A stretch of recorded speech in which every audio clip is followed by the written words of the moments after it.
সারা বিশ্বে দক্ষিণ এশিয়া, পাকিস্তান, বাংলাদেশ, ভারতে গর্ভকালীন ডায়াবেটিসের পরিমাণ অত্যন্ত বেশি। এবং আমাদের গবেষণাগুলোতে দেখা যাচ্ছে প্রায় 35% মা গর্ভবতী অবস্থায় নতুন করে ডায়াবেটিসে আক্রান্ত হচ্ছেন।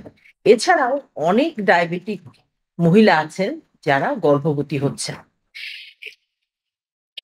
যেকোনো ডায়াবেটিস নিয়ন্ত্রণের জন্য আমরা খাদ্যাভ্যাস, ঔষধ, ইনসুলিন বিভিন্ন কিছু অফার করে থাকি। কিন্তু গর্ভকালীন অবস্থায় একমাত্র ইনসুলিনই হচ্ছে ঔষধ হিসাবে ডায়াবেটিক মায়ের একমাত্র প্রাপ্য ঔষধ। যখনই আমরা একজন ডায়াবেটিক মহিলাকে গর্ভবতী হওয়ার জন্য উপদেশ দেই, উনি হয়তো গর্ভবতী হওয়ার কথা ভাবছেন না, তারপরেও আমরা যখনই কোনো নারী রুগী আসেন, আমরা প্রথমেই তারা বিবাহিত কিনা এবং তারা গর্ভবতী হওয়ার কোনো করছেন কিনা এটা জানতে চাই। কারণ প্রত্যেকটি নারীকেই অন্তত গর্ভাবস্থার 6 মাস আগে থেকে ডায়াবেটিস নিয়ন্ত্রণ করে গর্ভবতী হতে হবে। না হলে কি সমস্যা হতে পারে? শুধু তো মায়ের সমস্যাই নয়, মায়ের সমস্যা যেমন এতে তার গর্ভকালীন সেবা এবং গর্ভাবস্থার ডেলিভারির সময়কার খরচ অনেক বেড়ে যাবে। কিন্তু সবচেয়ে বিপজ্জনক হচ্ছে আনকন্ট্রোল ডায়াবেটিস বা অনিয়ন্ত্রিত ডায়াবেটিস নিয়ে একজন মা যখন গর্ভবতী হবেন, একেবারে শুরুতেই তার সন্তানের হৃদযন্ত্রের ত্রুটি সৃষ্টি হতে পারে।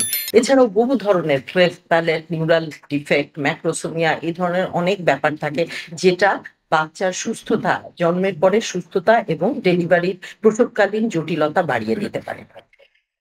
এবং আমাদের মায়েরা দেখা যাচ্ছে আমাদের কাছে সরকারি হাসপাতালে বিশেষত যারা এসে থাকেন, তারা অনেকেই নট এম্পাওয়ার্ড, যেটা ওয়েলবিং এর সাথে বলছি যে এম্পাওয়ারমেন্ট। একজন মহিলা গর্ভবতী হতে যাচ্ছেন, তিনি ডায়াবেটিক এবং গর্ভবতী অবস্থায় তিনি ইনসুলিন নেবেন, সেই তার অর্থনৈতিক সক্ষমতা আছে কিনা, তিনি লেখাপড়া জানেন কিনা। শুধু তো ইনসুলিন নিলেই হবে না, সেই প্রতিদিন তাকে ব্লাড সুগার মাপতে হয়, যেটা তার বাচ্চার সুস্থতার জন্য এবং তার সুস্থতার জন্য অত্যন্ত জরুরি।